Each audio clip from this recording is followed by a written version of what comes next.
Merci à toutes et à tous. Vous le savez bien, mes frères et sœurs, nous vivons dans un monde qui connaît tant de problèmes. C'est pourquoi nous avons choisi de venir à la source pour avoir des solutions aux problèmes de l'humanité.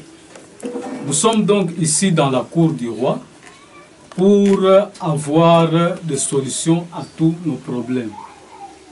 Ici, c'est le roi Noah Amani, le fils de la promesse de Papa Simon Kimbangu, le roi divin, le maître du monde, le patron de la 4e génération.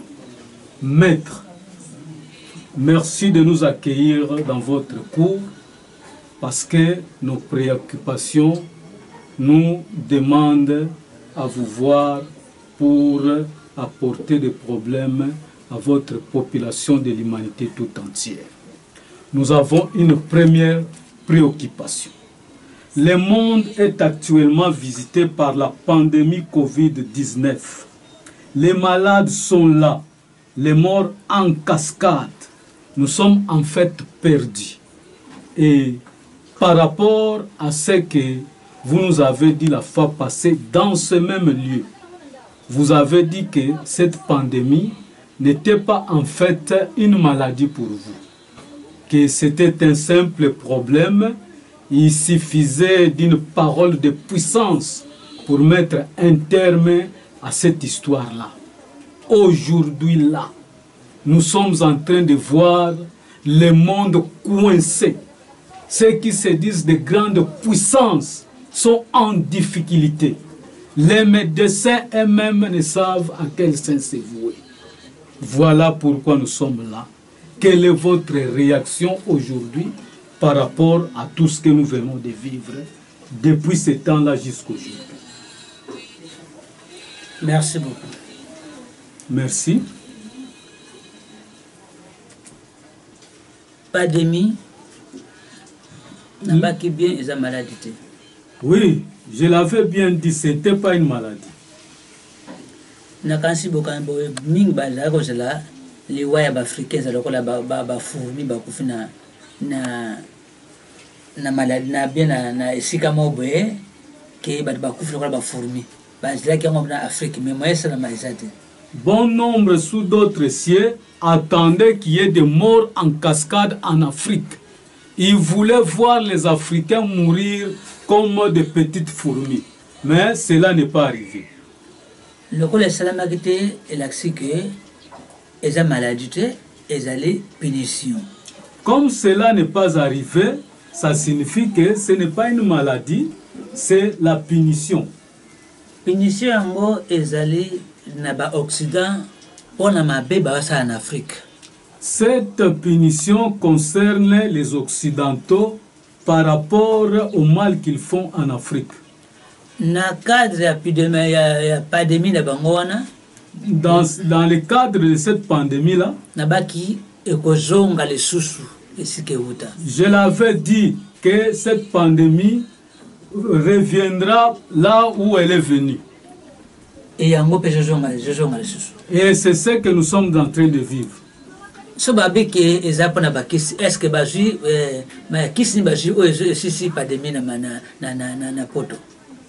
mais s'ils disent que c'est une maladie et que la maladie a un médicament, quel est alors ce médicament-là qu'ils ont trouvé pour guérir cette maladie-là? Ce qui moi qui m'a ezakuna poto pona mawa pona batu mwendo bazakuna baza ba innocent et ba comme c'était ba ngote yanga to ba leja ki ngomuke ce qui tende ba derrière ba comment la paix au baksama susu. S'il y a un semblant de paix en Occident, c'est par rapport aux Africains qui sont là. D'ailleurs, vous le verrez, la maladie va reprendre son cours normal et va encore frapper plus fort. D'ailleurs, les appels à malade pas battre, mais aller na crise économique qui fait côté partout dans l'Occident. Ce n'est pas seulement que la maladie ou la soi-disant maladie doit tuer là-bas, mais il y a aussi un problème économique parce que l'économie en Occident est appelée à dégringoler, à connaître, l'Occident doit connaître une crise économique. Ce qui est là, tout le monde en Afrique, ils ont maté pour l'Occident. Aujourd'hui, s'il n'y a pas d'envol en Afrique, mais c'est à cause de ces Occidentaux. Mais conscience na bango et de ça là. Ils sont conscients, ils savent ce qu'ils font. Pour nani le na baki ke bana na bango bako juger bango. Je l'avais dit que leurs enfants vont le juger. Lelo banani babuki bazobuka babekeko oyo bayo connaître Afrique. Et constater ce qu'ils sont en train de vivre.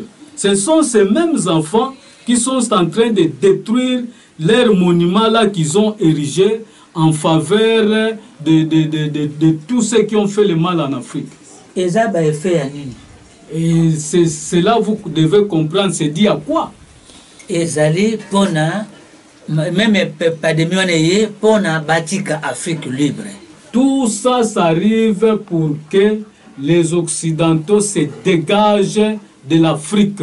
Ils doivent dégager, ils doivent laisser l'Afrique libre. Na pouvoir bango, pouvoir républicain, il faut aller en Afrique. Ils doivent partir avec leur pouvoir républicain qu'ils ont mis en place en Afrique.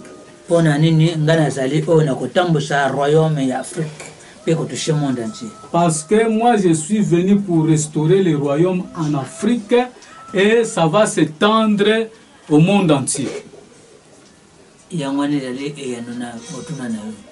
C'est là ma réponse à votre préoccupation. Merci maître pour votre réponse à la première préoccupation. On dit il n'y a pas un sans deux. Nous avons une deuxième préoccupation que voici. Le monde en général, maître, connaît des crises institutionnelles, à répétition disais-je.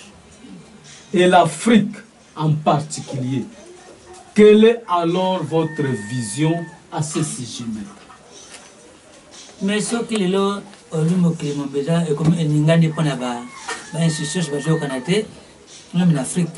Si aujourd'hui il y a la crise institutionnelle dans le monde, en Afrique et même au Congo ici, mais ce que besoin d'un norme et bon sambet,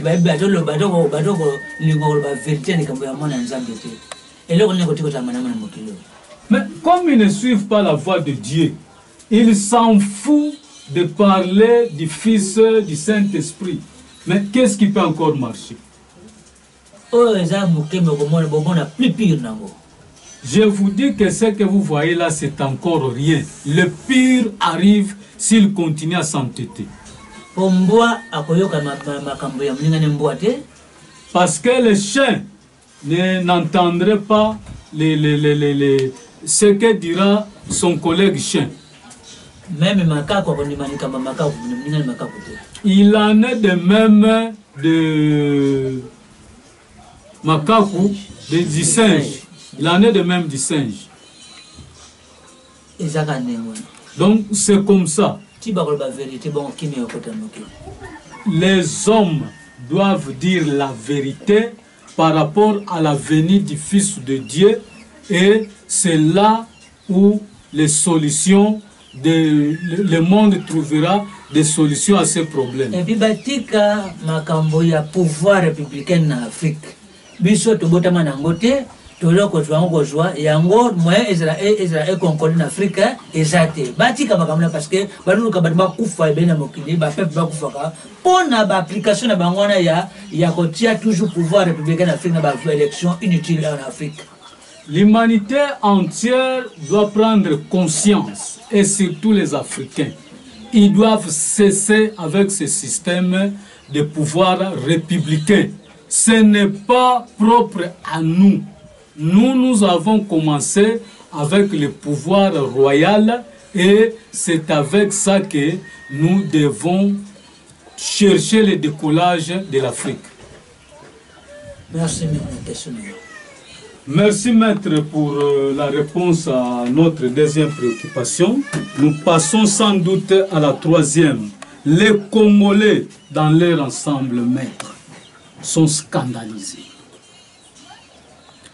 Pour cause, par rapport à ce qui se passe autour de la présidence de la CENI, ce qui est surtout en train de stomaquer le plus, c'est le fait de voir l'église kimbanguiste désigner un candidat à la présidence de la CENI. Vous, en tant que le fils de la promesse de Papa Simon Kimbangu, quelle est votre réaction à ce sujet, connaissant bien que l'ère de royauté, comme vous venez de le dire là, a sonné par rapport à la prophétie du 10 septembre 1921 de votre père Simon Kimbangu? Merci mingi. Maintenant le biso qui va bien mboa akolaksa bezele nae. Et nani peja ponani. Merci. Quand on dit que vous connaîtrez les chiens par ses agissements, ça signifie quoi? Soki bango bazaraki na molimo mosanto. Soki bango baebaki Papa Simon Kimbangu ya 1921. Mbele bako koma na betapo ya ko désigner sous moto ke na seni. Si réellement il connaissait le Saint-Esprit, s'il connaissait réellement Papa Simon Kimbangu de 1921, le grand Simon Kimbangu, pouvait-il désigner quelqu'un pour aller occuper la présidence de la CENI afin d'organiser les élections dans ce pays?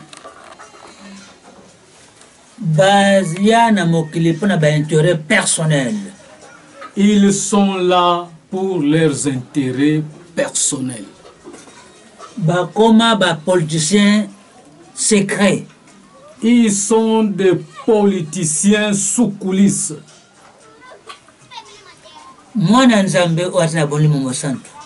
Un fils de Dieu qui a le Saint-Esprit.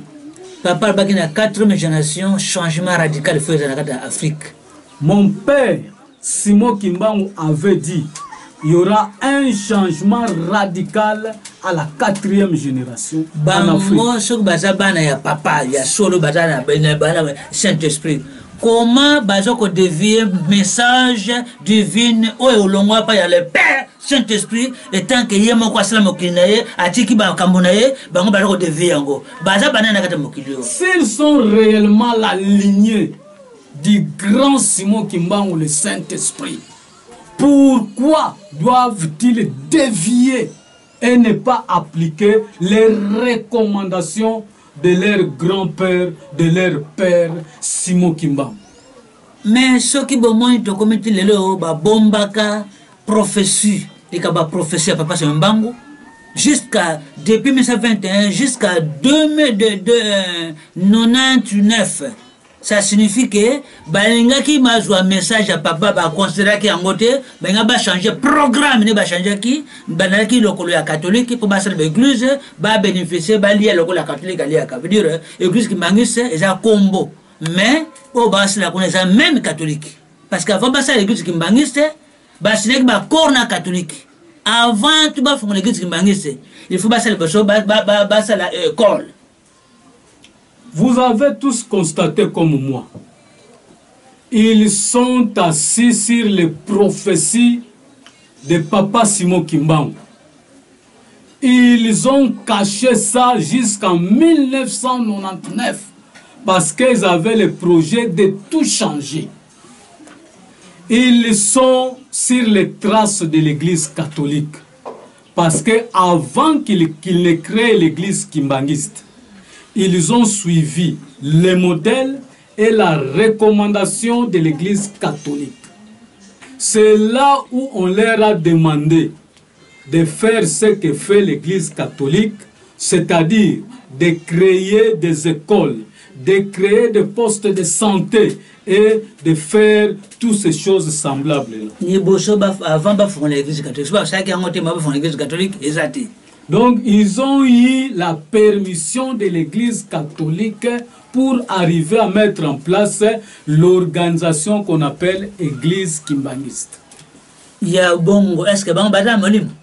Est-ce que, en le faisant comme ça, vous allez dire qu'ils ont l'esprit? Depuis année. Dites-moi depuis quelle année ils n'acceptent pas l'esprit dans l'église kimbangiste. Lorsqu'ils sentent que celui-ci est poussé et parle de la part de l'esprit, ils vont le faire sortir de l'église. Il en est de même des églises de réveil et l'église catholique.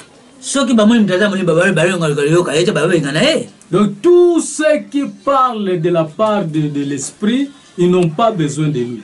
Alors, na bango, na kimbangise. Bongo wape église. Église c'est ça, tu peux na bango, ndenge moko bana vérité. Bana intérêt personnel. Bana pour parole il y a papa sima kimbango 21. Bana mission mususu o ya compte personnel. Bible ali kambo ya papa sima 21. Wana basaka ba mensonge. Ya omoni dangenda comme Nzambe Simon Nzambe tout le monde va comme Nzambe parce que balingi kolanda li kambo ya papa te ba fasser kombo ya kimbangu ya 21 bango ba to place wana.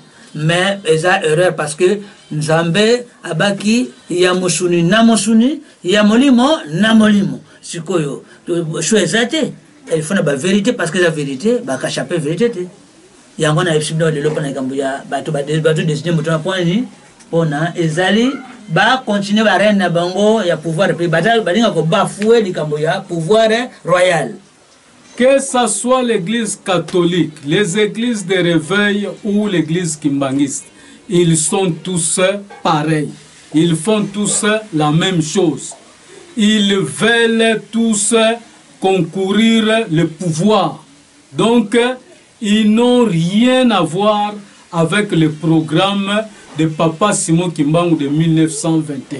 C'est pourquoi vous avez entendu comme moi, Dialungana se proclamait Dieu. Vous avez entendu Simon Kiangani se proclamait Dieu. Ils n'ont rien de commun, alors rien avec le programme de 1921. Désolé, je dois dire la vérité maintenant parce que l'heure de la vérité a sonné. Voilà tout.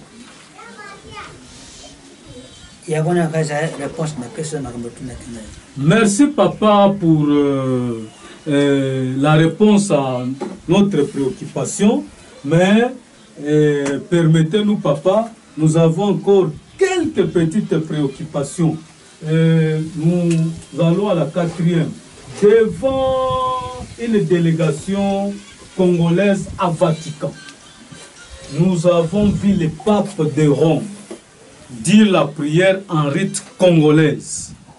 S'il vous plaît, papa, vos impressions là-dessus. Babi, ezali omoni batouana bloquera ba pape. Les gens comme des papes. L'épidémie yaki. Ba monanaki. Quand l'épidémie Covid-19 est arrivée, est-ce que vous les avez vus? Bango nyonso batiaki bango na preuve pour toyeba ke soki basambelaka Nzambe ya solo bien bada na lokuta. Dieu a mis tout le monde à l'épreuve pour voir et le faire voir à la face du monde si réellement ce sont des serviteurs de Dieu ou non. Soki batu balandaka bango basa bango na bango balandelaka bango na bango badoko induire batu bana esprit na erreur parce que soko tel malamu un chef saint a un attend qui me pas de mité mais ça qui mi yango bomba mais ça signifie quoi c'est kazana bunzambe te po ya bake asokana nzambe na tangu ni mukolonini akimi pona ni nzambe bisakete ke malade zo ya bona be pona ni et puis après si qui sa maladie on te prendre a telo boko pa moto pour mutabika pona ni bango bado ki maladie ce que toza batu bazaka bozaka ndengi moko ni bado vina mokili muta espèce na bunzambe azate o etali d'abord le bana wana bon on peut ça de continuer.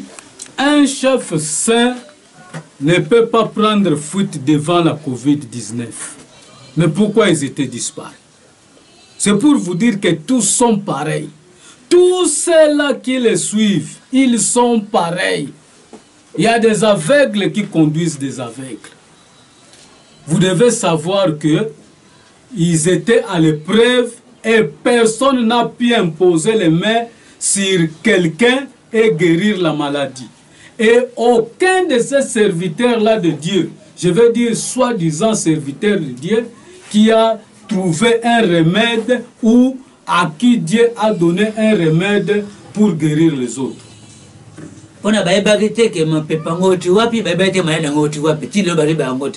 Parce que personne d'entre eux ne savait d'où venait le vent de la COVID-19 et par où il est passé.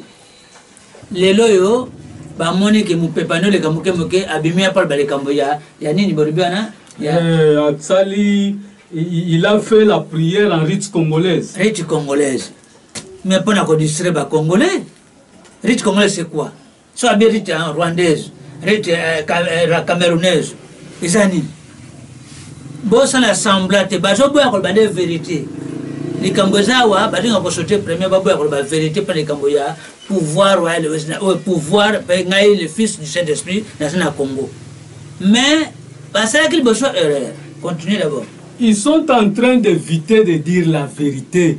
C'est pourquoi ils sont convenus d'amener des distractions, surtout par rapport à vous, Congolais et Africains.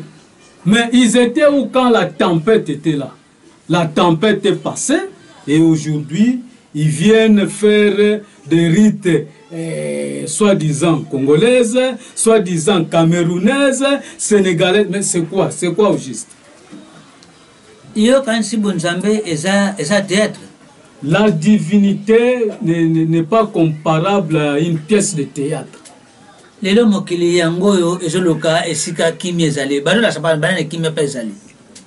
monde aujourd'hui aspire à la paix. Mais est-ce qu'ils ont orienté le monde vers la paix? Ils sont là pour distraire les gens, tout ce monde-là. Leur temps est fini. Ils n'ont rien à dire au monde. Ce sont les aveugles qui vont les suivre. Ceux qui ont les yeux ne peuvent plus les suivre. C'est fini pour eux. Alingaki ko changer pangana un nouvel ordre mondial, nouvelle parole, nouvel message du Saint-Esprit. C'est moi qui suis venu mettre le nouvel ordre en place. C'est moi qui est porteur aujourd'hui de la parole qui doit guider l'humanité. Hier, alingaki le système pona a intercalé makambonga la check de place nangai. Mais lui voulait se précipiter pour activer le nouvel ordre mondial. Voilà pourquoi certaines choses sont venues dans ce monde.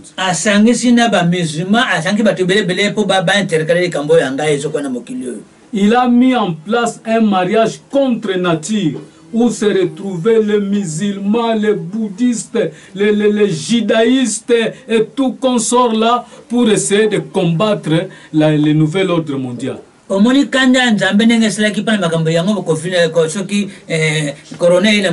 Voilà ce qui a provoqué la colère de Dieu.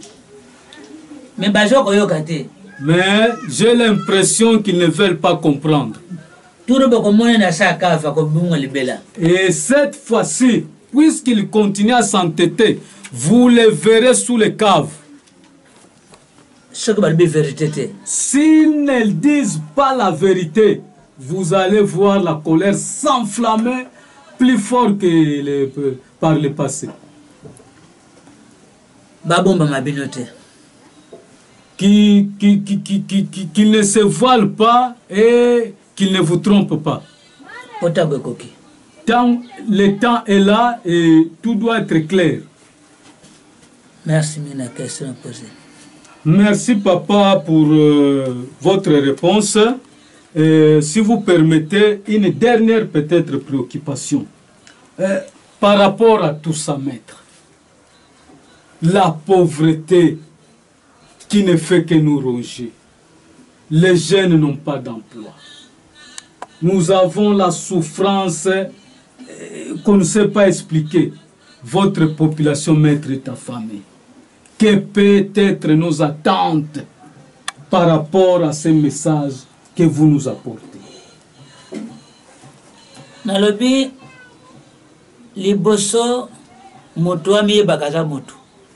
D'abord, l'homme doit se connaître, comme on le dit, connais-toi toi-même. Parce que mokili oyo bazinga kolongola bo mutu ya mutu po bakoma ko manipuler mutu ya mutu po mutu comme esclave à moninga mutu.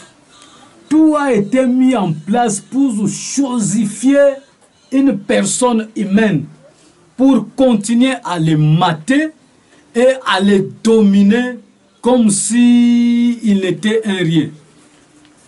Mutu mwendo ayeba esika huta. Toi, homme noir, tu dois connaître tu es venu d'où et qui es-tu. Bolinga kaka kota esclave ya mendele wanate parce que batabana biso. Ne continuez pas à rester esclaves des blancs. Ils sont d'ailleurs nos enfants, ils sont venus de nous. Ce qui passe, c'est au monde parce que les conduits Afrique bata manipulé na ba blanc et puis baza ba comme bata ba mendiant ya ko luka ko senga kambongo na Occident lokola ba batangi mbongo. Nous connaissons des problèmes parce que nos dirigeants sont manipulés par les blancs. Ils se sont fait des mendiants pour aller chercher l'argent en Occident et finalement cet argent ne sert que eux-mêmes et leur famille. Lokola les kamba corona au bojoblao. Mais vous parlez de corona dans ce pays et dans cette Afrique. L'Afrique n'a Non, l'Afrique n'a pas un problème avec ces histoires-là de corona. Mais badoko obligé batu bandi mayango pona bango ba jouer ba compte ba mbongo na bango ba dans la poche na bango pona ko priver un peuple ou à souffrir ou te bandeli. Malheureusement, vous avez des dirigeants qui font tout pour créer des cas de corona et enfin aller commander l'argent en Occident et puis en faire leurs problèmes. Bonjour, parler de corona. Oh, bah, donc, on a parlé dans mon kili. Combien on a parlé par jour? N'a pas parlé. Kaka, bah, donc, comme ça, corona. Mais parler par jour. À part parler. Quand on fait un zala ya batu. Batu, on fait un zala. Baza, combien par jour? Est-ce que c'est déclaré dans la télévision, dans la radio? Mais on peut compter combien de morts par jour de famine.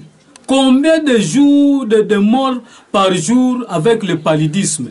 Est-ce qu'on en parle à travers les médias comme on le fait avec la Covid-19? Batika peuple abunda negato bunda. Laissez le peuple se débrouiller comme il le fait jusque-là. Ce qui est là, bodo boma ba peuple na malmasas. Bodo boy ya baku fana corona. Bodo sa lokoni. Mais vous ne voulez pas que les gens meurent de corona. Mais vous les tuez avec des fusils. Mais que faites-vous là? Vous aimez bien ce peuple comment? Peuple yebango tango ya royaume ya amour na vérité et c'est commis. Oh ne sobato mona ezali signe. Pona ko la semino ke tango na bango c'est signe mais ba ko forcer. Bino ndebo da comprendre besoin connaissance ya koyeba ke tango na biso et tango ya Rome et comme parce que Rome ezali la paix et l'amour. Boko mona biso ba wana na sauter. Peuple, prenez conscience. Prenez conscience, hommes africains. Parce que aujourd'hui, l'heure a sonné pour rétablir le royaume en Afrique. C'est le royaume qui est la réponse à toutes vos préoccupations. Leur temps est terminé. Nous devons nous organiser comme par le passé. À l'origine, c'était le royaume. Le royaume a bien organisé les choses. L'homme blanc de l'antan le savait.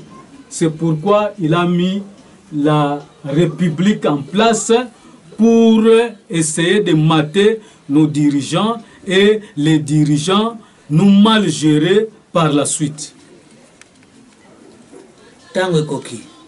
Le temps est là, saisissez-vous. Tika papa mlemo santu akota na bana pe akota na mutu nyostu pona eba ketango koki pona kolanda nzela ya solo pe kozwa nzela ya solo na komba papa na ngai mwana amani na papa mokeli matondo. Le temps est là pour que le Père Saint-Esprit enseigne chacun de ses enfants et toutes les hommes à travers le monde afin que vive la paix au monde.